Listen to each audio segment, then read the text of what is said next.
Hi, welcome to HowtoDandD. My name is Fred Wheeler and today I want to talk about Dungeons & Dragons. And it doesn't necessarily have to be about Dungeons & Dragons 5e, it could be any version of Dungeons & Dragons.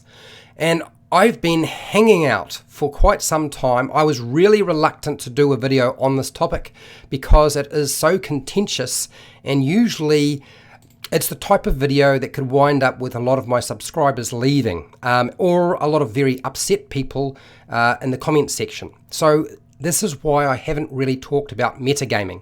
So let's talk about metagaming the hairy balls out of Dungeons & Dragons, or the heck, or the HELL out of Dungeons & Dragons, because it happens all the time, so we might as well talk about the elephant in the room that always exists when you're playing Dungeons & Dragons.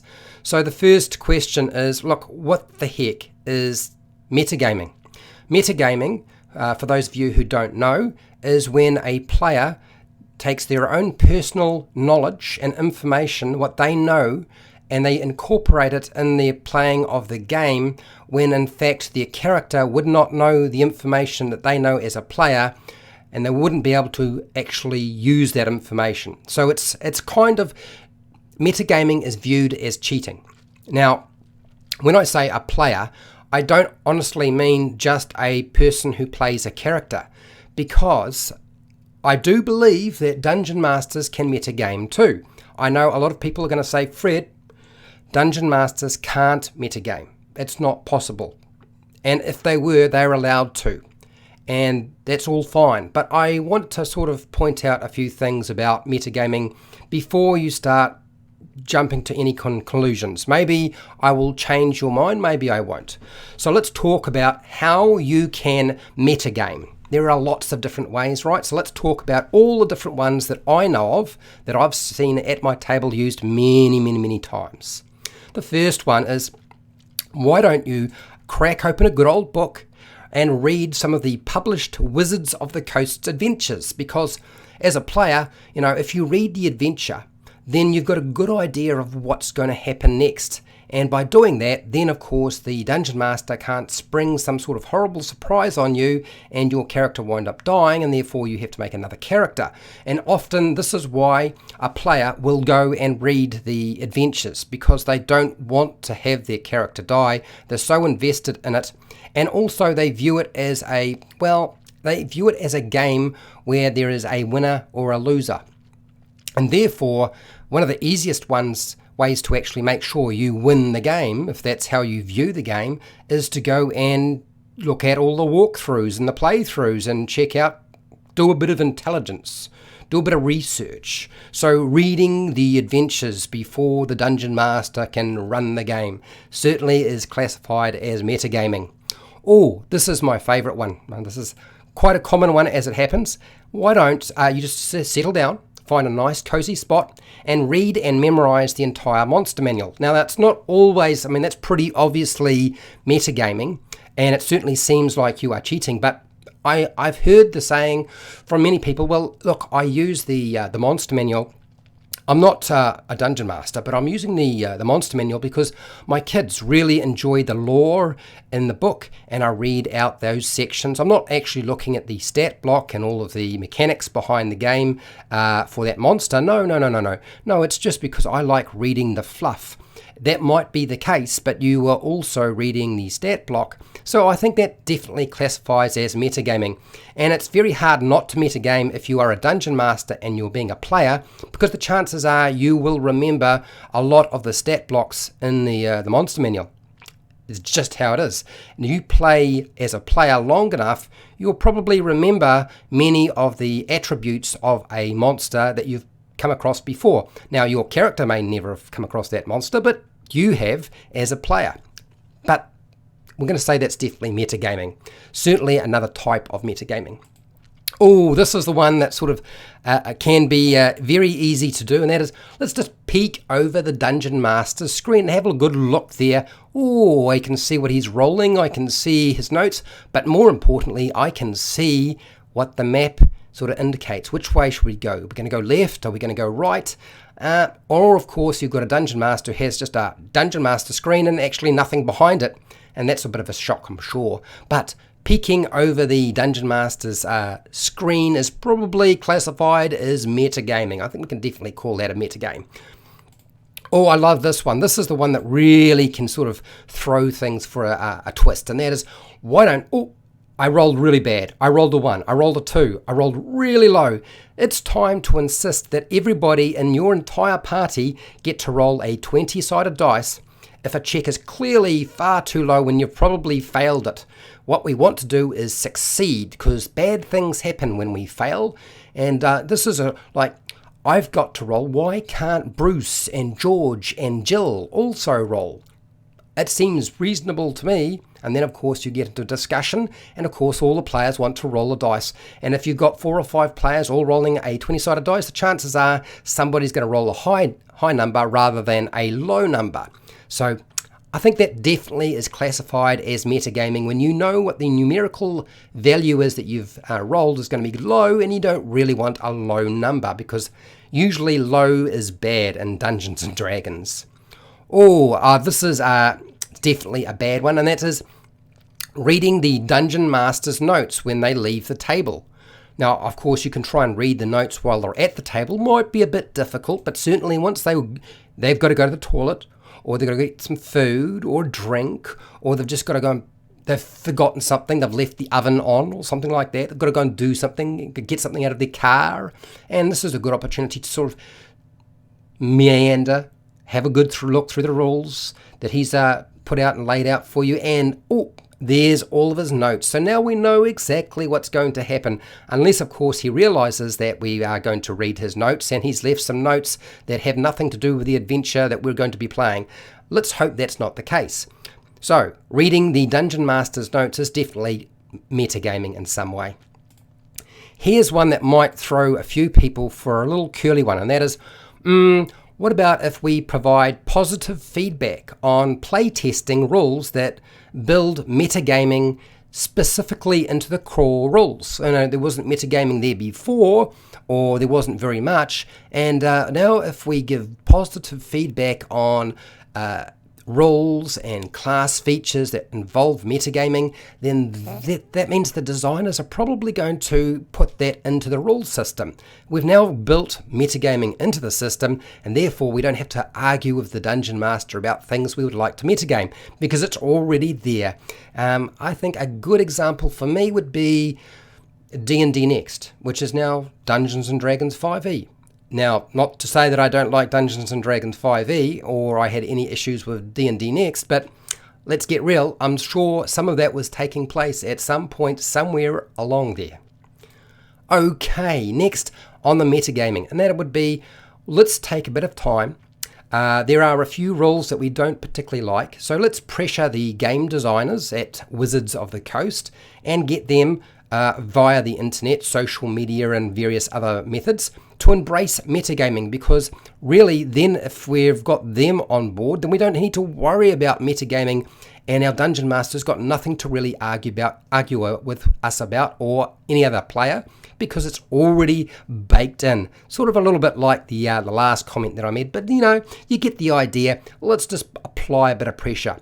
It doesn't take that long, invest a couple of years or few months, and eventually you might actually get somewhere. It might actually work. This is the one that can be a bit scary, and that is, why don't you just shadow your Dungeon Master? Just follow them on the community, Facebook, all the different forums and pages where they ask questions. So if you can see what your Dungeon Master, you figure out what their login is, their username, and you just follow the questions that they ask. And once you have a look at those questions, you get a good idea of where their head's at. So now you understand what you're dealing with. Certainly very, very interesting strategy from a player, and certainly a little bit scary, I have to say, but certainly I would say that sounds like metagaming to me. Now, for those of you who are wondering, Fred, are you going to say that just players metagame? I thought you said that Dungeon Masters can metagame too. Well, actually, yes, they can metagame. Well, certainly I believe they can. And if you disagree with me, that's perfectly fine. But I'm going to put this out here because this is not really about whether it's right or wrong. This is just about the ways that you can metagame in your game, so you know how to do it properly, right? You want to have as many tools available to you as possible. So how about let's create some table house rules to shift the power balance from the player's characters, because the player's characters got way too much power, back towards the monsters. Let's make a nice thick book, a manual that will ensure that we shift the power balance in some way.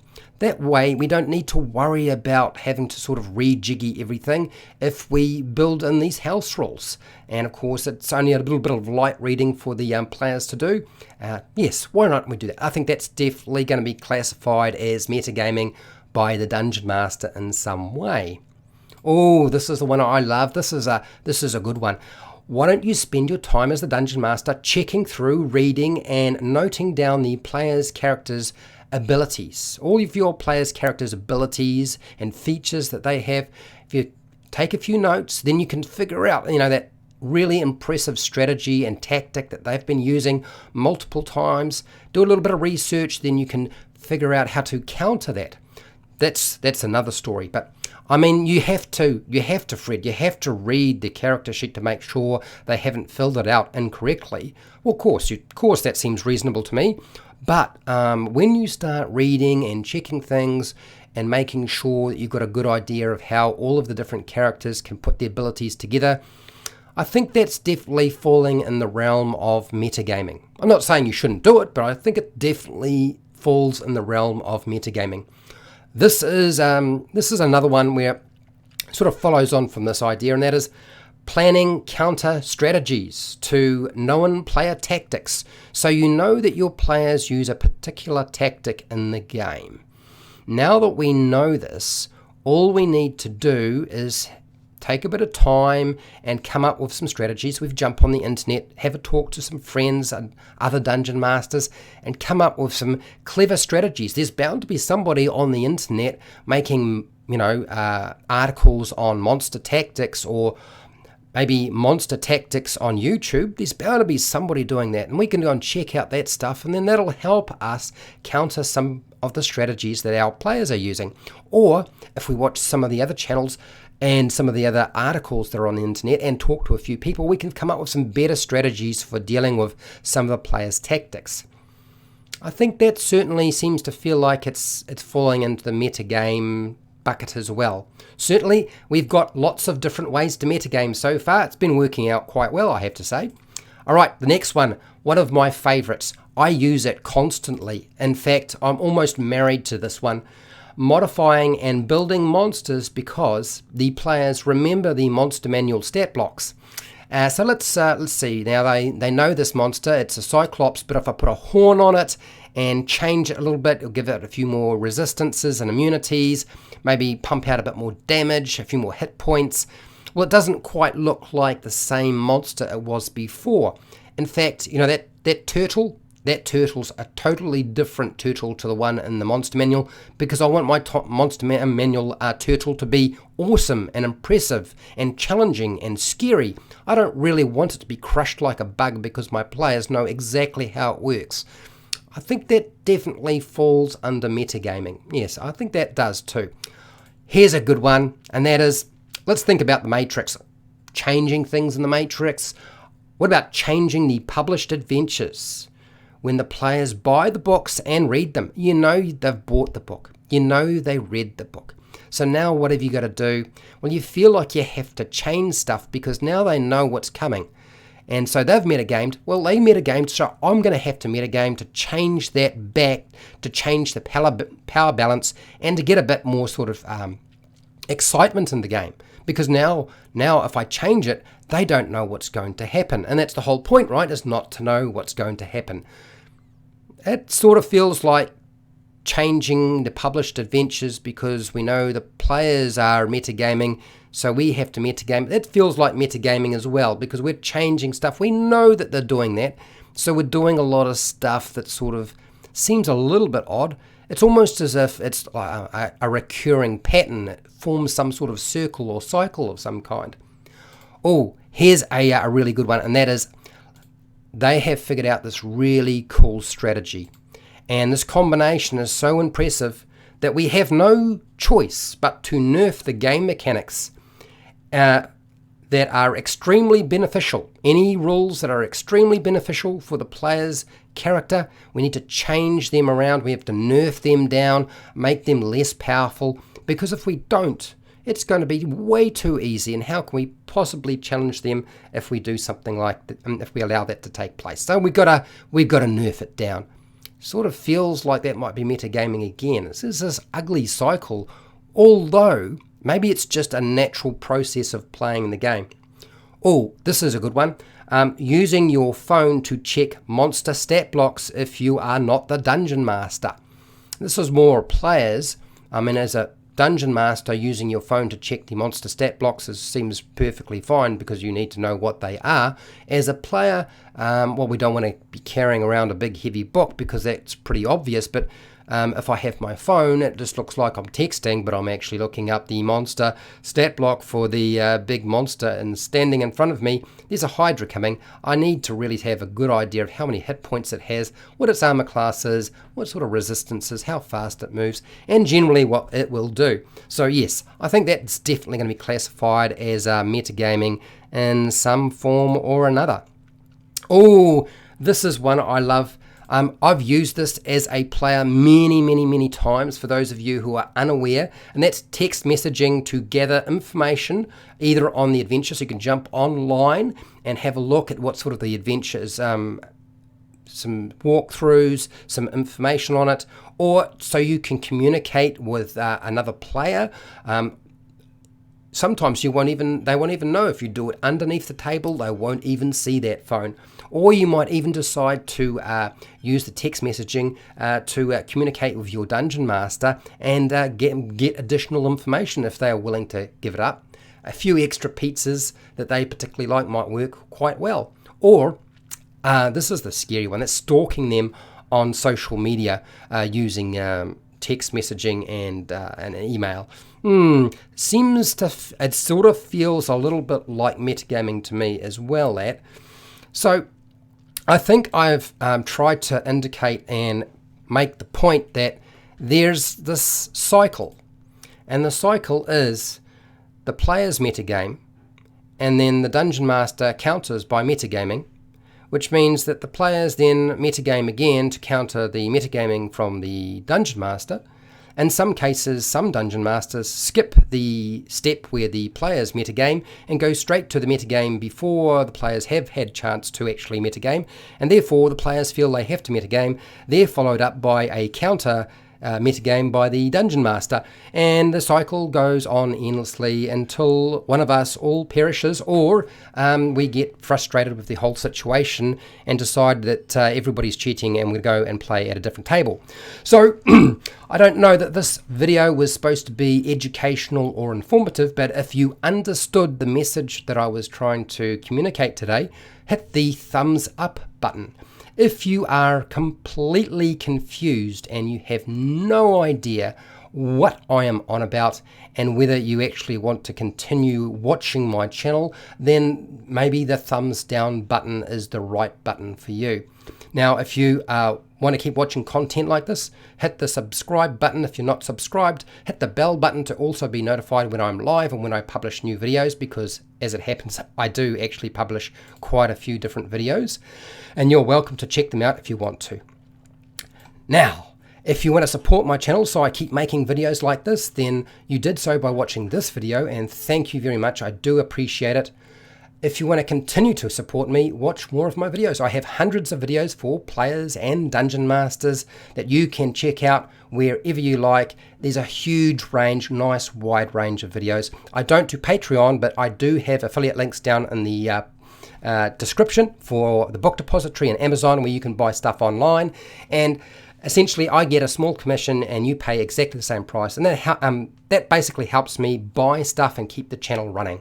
And if you want to support me so I keep doing that, then that's the way to go. Or just keep watching my videos. Either one is fine with me. Now, this is your opportunity to ask questions, give feedback, or more importantly, the question I have for you is, what sort of metagaming do you do in the game of Dungeons and Dragons? What sort of metagaming do you do or do you know of that I have not talked about that you think needs to be communicated to people so they know how to do it properly, so that they have a few more tools out there so that the cycle can continue?